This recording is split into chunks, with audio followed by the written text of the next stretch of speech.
All right, so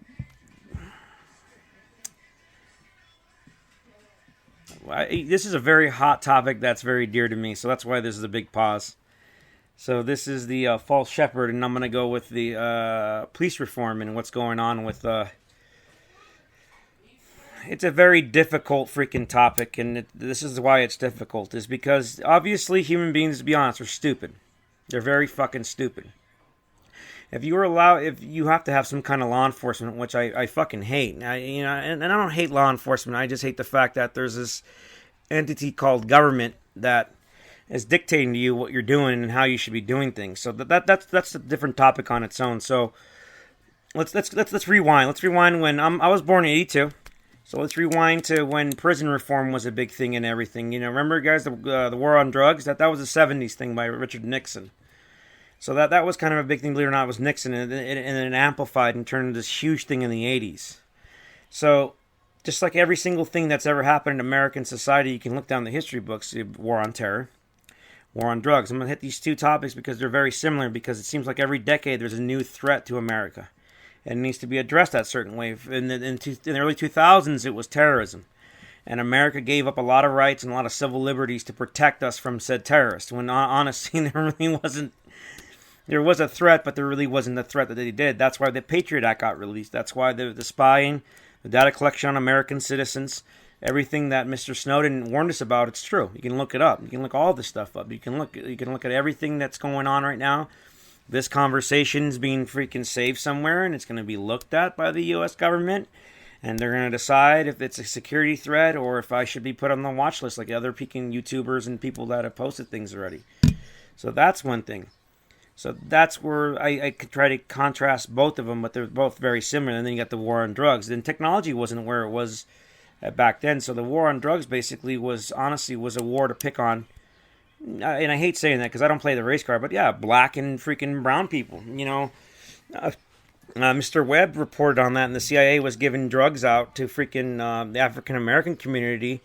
And for what? They wanted to see what happens with it? No, because they wanted to deal with their societal problems and their poverty problems. So let's go a little further back. The reason why prisons exist and they're in such a high demand is because it makes a profit.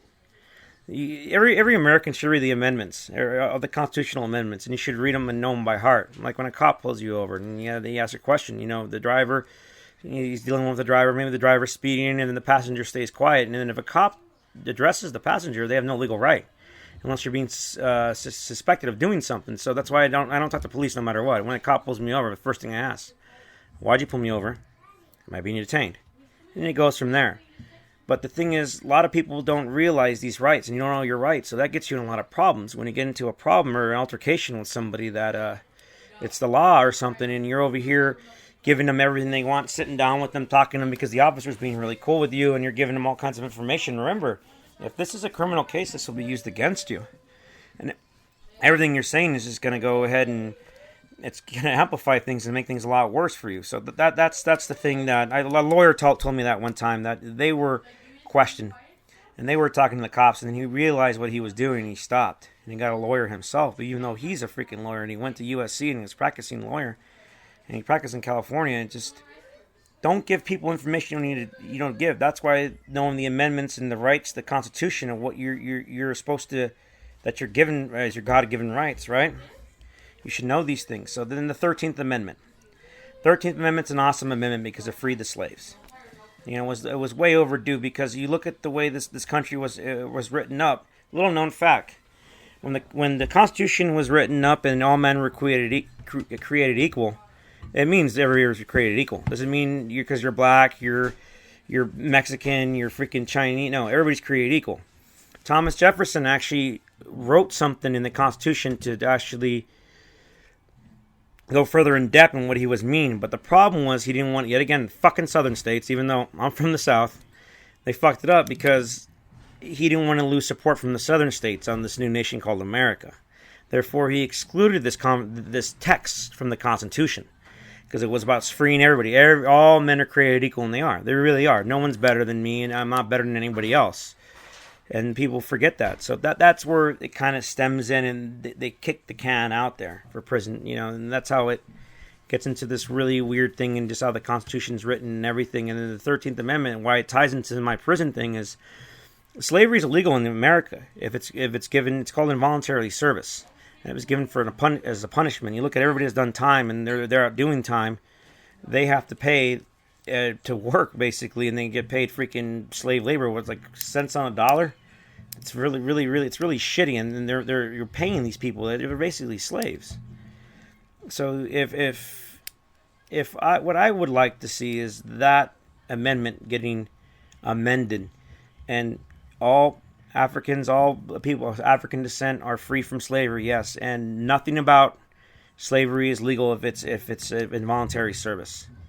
So that's not cool. You have to get rid of that. No, and it's not just black people that are slaves in the prison systems. It's whites. It's anybody that's doing time, and that's why drug offenders get double digits, because it's really easy to have drug offenders in there. You can give them 10 years. What is it? You molest a kid and you get 3-5 years. If you do drugs, if you pass over state lines with drugs, you do 10 to 15. That's fucking ridiculous. You should get your fucking pecker cut off if you're touching kids, man. But it goes back to just what's important, and for them, not for us. Just they need slave labor. So let's go back to 1996 with the Three Strikes Law, and this is where I like to bust Democrats' chops, because the party of everybody, the party that freed everybody, the party that loved and free anybody, a party looking out for Hispanics, the party looking out for human rights. No. The Democratic Party is just as freaking horrible as the freaking Republican Party. And then the history is there. Truth is out there. Remember, there was the Southern Democrats that didn't want to free the slaves with John Crow laws and everything. That was going back in the 60s. Kennedy was a Democrat, but he was in the Southern Democrats, Northern Democrat. You look at what happened with the Illegal Immigration Act of 1996. 94, I think. No, 94 is the Three Strikes. 96 is the Legal Immigration Act of 1994. That was from Bill Clinton. That's why kids are in cages, because that reform that went there. So that's a Clinton thing. That's not a Republican thing. Remember, the last time last time they gave citizenship to to illegal immigrants was during the Bush administration. And Reagan did the same thing too. So why do the Democrats get a free check to just come down on minorities just as hard as they want? And it's not fair. It's not right. That's where you get the Illegal Immigration Act of 1996. And that's what put people in cages. That's what made all the policies now. It's basically a blueprint, and now every president after that has used it to their advantage to go ahead and do what they were going to do. So that's just what baffles me. People don't research that. Everybody, I like your little signs. Everybody's going and Trump this, Trump that. This is happening way before Trump. He's just a byproduct of this shit and doing everything that was repeated since day one, since the Clinton administration. And no one wants to. And I guess you're out there protesting. I commend you guys. That's good. That's good. That's good stuff, man. You're out there, but why? What are you protesting against? You're protesting against Trump because it's the hip thing to do, or you're actually referencing the said Immigration Act of 1996? Are you actually referencing what has been done by law, not because the orange fat man hurt your feelings and he's very, very mean? That's an emotional reaction to just rhetoric. And that's why I get mad at a lot of my friends, man. Like, they're liberals. I get the bleeding heart and everything. I understand the emotional aspect of what's going on and the embarrassment they feel about what this country's doing. However, it doesn't stem from Trump. You need to go back and you need to freaking sever what happened. And that's the freaking first thing I would do, is get rid of that act, is modify that act. And then the Three Strikes Law. You're putting people away. The problem with America is you look at people that went to prison as lower than you, that they're pieces of shit, that they deserve to die, that deserve the worst thing ever. And why? I understand in violent crimes, if it's murder, if it's rape, that this is a serious offense, and they should be shunned. They should be shunned from the society, and there's a reason why. Did the society fail them? Did their parents fail them? But when you look at somebody that, let's say, robbery, just pick any felony. I have felons in my family, and they're pretty much good people, but they can never repent from society because it's not how it's set up. They can never repent. Legal battles, can never own a firearm, cannot vote, can't do anything, can't get hold an honest job. So they're working a 9 to 5. They're working at McDonald's, and what does that do? That goes again to me. That's more of an enslavement. So you punish somebody, you put them in prison. You put them in a shitty fucking environment where they have to be just like. I would not compare them to us, to grunts or anything like that, but it's still the same very violent freaking atmosphere. They have to adjust to a new lifestyle, and they have to be strong about it, or they will they'll perish. So you have them in this heightened state of mind for freaking 3-4 years. So in 4 years that they're locked up, let's say that they have this mindset of everybody's trying to hurt them and get them and all that, and they have to defend themselves. That's PTSD, man. That's a very scary freaking place to be. That you're always in a hyper state of freaking, you have to always be alert. So that's why I think a lot of the prison reform needs to be done, because it's inhumane.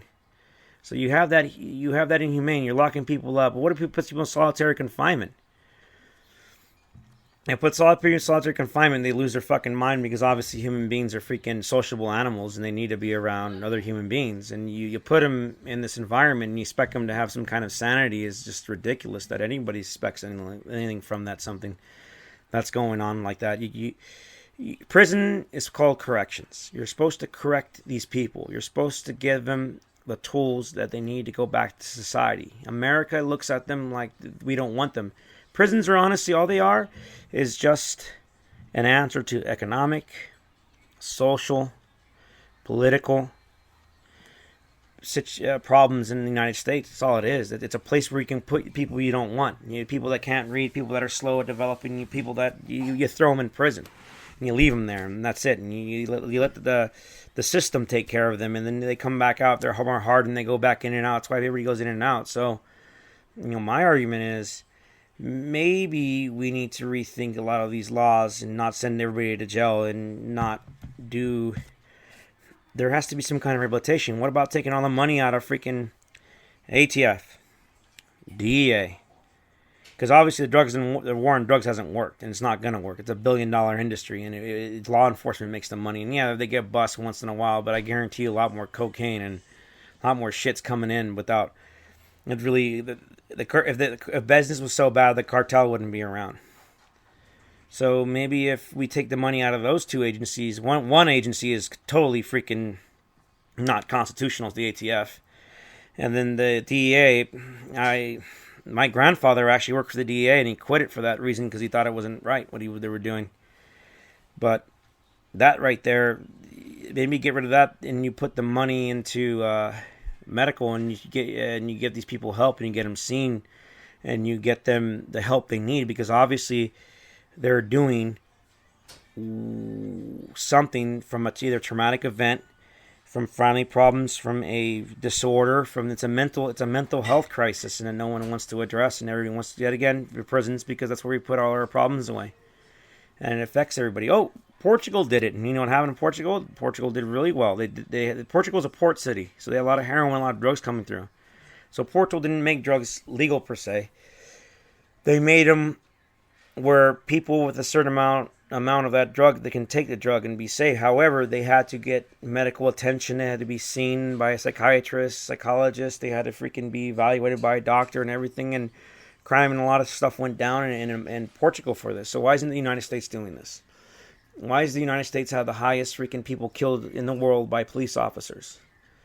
That goes to another issue too. Everybody's saying that only black people are killed by police officers. That's wrong. That's a very wrong statistic. According to the FBI statistics, over 572 white men were killed. Sorry, not white men. Whites were killed alone last year from police officers, to rival the 444 or 450 that were killed by the that were black.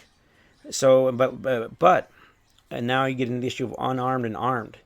A lot of these white folks that decided to death by cop, they again, another mental health issue that goes back to the drug thing, goes by mental health and what's going on in society. So you have that, you have that there as evidence that something's not right, and to continue to believe and to punish our people, like you do the time.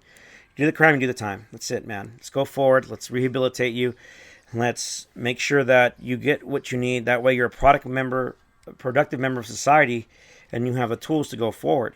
that you're not going back to prison. You're not going back to this lifestyle. You're not going to that. If you have a drug problem, you're being seen for your drug problem. You're being seen for your issue. And yeah, I hate to tell you, it's in the government's dime because the DEA and the ATF and all them, they're not doing anything. This war on drugs, when my mom didn't breastfeed me, but when my mom would give me Similac, this shit was still going on. So it's like, what the fuck, man?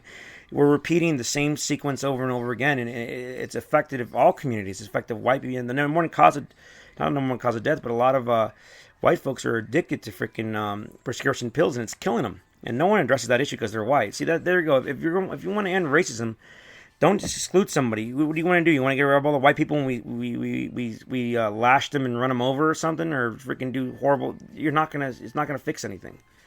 We should go forward. We know our society has messed up. We know our flaws, and we should go forward and figure out what we can do as Americans, as a whole unit of all people, regardless of color, and figure out what we need to do. And that goes to the prison reform. That goes back to reforming drug reform. It goes to all that stuff. So you have those two. You have those two very important things: the war on drugs, the 3 strikes law, and then you have the mindset of Americans and how people that commit crimes and how we view them and how we don't want to help them, how we view them as scum and they can't be trusted, and that's why they come in and out of jail. Then now you have police reform. So then this is the thing where they want to take money from police officers. Got it. I'm not really feeling it, and this is why. I'd say if you're taking the money from police officers, I want you to take away all the stuff that's militarizing them. The police officers should always have a stance of de-escalation, not escalation. They should just be a de-escalation of force. They should never seek out a fight and try to freaking go ahead and go guns a-blazing. That's what the military does. That's what the whole purpose of the military, not our police force. Police force should go to the community, should learn about the community, try what they can. There's a better relationship between the community and law enforcement. And another thing, too, is if you defund the police force, think about it. The government's not going to they're going to give them all the equipment they need. But you're going to defund them getting paid. You're going to defund them getting a paycheck. So now you got some disgruntled ass freaking dude out there making shit. And he's still a police officer, his only job he can get, and he's stuck out there. So what do you think his attitude's going to be? Probably a lot more shittier because he ain't getting paid crap. And he's working long ass hours. So that's an issue in itself. So what do you say when you want to defund the police force? Do you want to defund the tax? I mean, not as it was. Do you want to defund the militarization? Why do they have an MRAP? Why the hell do they have an MRAP? Why do they have this certain weapon? They should have this certain weapons. Honestly, that's an equalizer on the battlefield. That's how I look at them having M4s and stuff like that. But having all this other stuff. Oh, also having MRAPs. Having all this battle gear, and they look like they're ready for war when they shouldn't be. They should be come up, de-escalation of force. Like big thing is the search warrants. Search warrants should always be, unless you're freaking a huge liability society, there should always be knock warrants. There should never be a cop to come into your house, kicking your door down, asking you for things, or coming in your house without the no. That's why warrants are there. So that's why I would like to see all police agencies respect the fact that there's knock warrants. You can't just go in there and just go guns a-blazing. That's yet again de-escalation of force. So that's what I like to see with police reform is you defund them. If you want to defund somebody, you need to defund ATF, DEA, FBI, because the FBI has been just seen as they're used for political power. Look at all the stuff with Trump and then Obama. The CIA, don't even get me started on the CIA. That's a whole different monster. And that's right there makes the world unstable. You guys are fully aware the military has its own intelligence agency. It doesn't rely on the CIA all the time. And if it does rely on the CIA is doing what it wants. And remember, too, the CIA does not have a government overwatch. There's no inspector general for the CIA. The CIA polices the CIA. So that's why you had your El Salvador and you have everything else going on. So you wanted to fund the police? Yeah, police reform needs to be done. Maybe change the tactics and what they do itself, but you're going for the wrong people, man. If you're going to defund all the military stuff that they're getting the hand-me-downs. They shouldn't be getting that shit. This is America, and they shouldn't have that kind of gear. And don't get me telling the terrorist thing. The only time they ever really needed, remember the bombing in Boston? Then they had all this. They didn't even really use those MRAPs. Were they outgunned? Not really, but it's just amazing, and just what excuses people can have. You know, you're talking about it. It's like mass shootings. It's a very small percentage of what's going on. When crime in America actually has gone down, and people have been, you know, haven't done anything really crazy, and it's sad for what happens. And then again, those are all mental health issues. A lot of them are mental health issues, and a lot of them are men, and they're males, and they're white males too. And then the argument about that, why didn't they kill those white males? Well, probably because they pushed out and put their guns down, and they arrest them doing what officers do. And they want them to freaking, especially with something so heinous they did, they want them to freaking be tried. And they want them to be freaking found guilty. So that's why it's just a weird argument. Like, it sucks because a lot of people were killed by police officers, and we allow it, and a lot of the evidence, you know, doesn't get heard, and people don't freaking really make a big stink out of it. But now they're making a big stink about it. And another thing that freaking chaps my ass is we have somebody kind of close to us. He posted something about that the Floyd guy died, and he's like, that guy was a crackhead. He was a horrible man, and you know, thank God had him killed him. Like, that's the most stupidest fucking thing I've ever heard in my life. And the reason for that isn't regardless of what the man did in his life. The man was fucking murdered. The man was straight murdered in front of everybody by somebody he knew, actually, stepping on his fucking throat, and he murdered him. I don't give a shit about the schematics of things. What I care about is what happened at that given time. So that's a thing that really, really grinded chat my ass that he said that, because that goes back to the mentality of Americans thinking that just because you're a felon and you're a piece of shit, and you should be stoned and in prison forever. That's not what it goes. That's not what this country's about. Remember, this country was built on revolution and rebellion, and people forget that. And then that's what the core issues are. Just is police reform, war on drugs is a huge thing because it goes tie to tie, and also the aspect of what Jesus, man, there's just a lot to take when you really think about it, man. It blows my mind, and just how we've as a society came to this conclusion that we're in, and that how people are being targeted, people are being shot. And I personally have a lot of cop friends, and I respect what they do, but I don't want to be around any law enforcement. I don't want to deal with them. I don't see them as a friend. I don't see them as a pillar of the community. I see them as a nuisance. I see them as a problem. And that right there, it's my own mindset that I need to change, and maybe with time I'll get over that, but that's how I see them. I see them as a violation of, they're here to violate my rights and my civil liberties, because it's what the police officers do, but they're only doing their job. And then another argument with conservatives, oh, well, if you have nothing to hide, and fuck you, nothing to hide. It's about privacy. It's in the 4th and 5th Amendment, man. You have right to privacy, man. And the 10th, the right to live your life to live, you know, without being freaking hassled by the government. That's why abortion was passed, because the 10th Amendment in the 70s with Roe versus Wade. A lot of people forget that. And then that's just a whole other argument where you have emotions and you have what people believe in, religion and everything. But remember, it's contextual to the Constitution. What the Constitution says is about text, man. So yeah, that's really what I like to see, just reforming those three aspects, but real reform, not defunding, not these extreme things. Like, let's take a step back, let's think, let's address the issues. Let's address why the black community is being targeted. Let's address why the killing between minorities is so high. It's a cultural issue, and it's an issue with education and how we treat each other, and getting people to understand certain things. That's what it is. And ending the war on fucking drugs, and putting that money into maybe medical and getting people health. And that's just really, that's how I feel about it. You know, has anyone got anything? No? All right. Well, that's all I got. Thank you guys. I appreciate it, and I will be back. We off.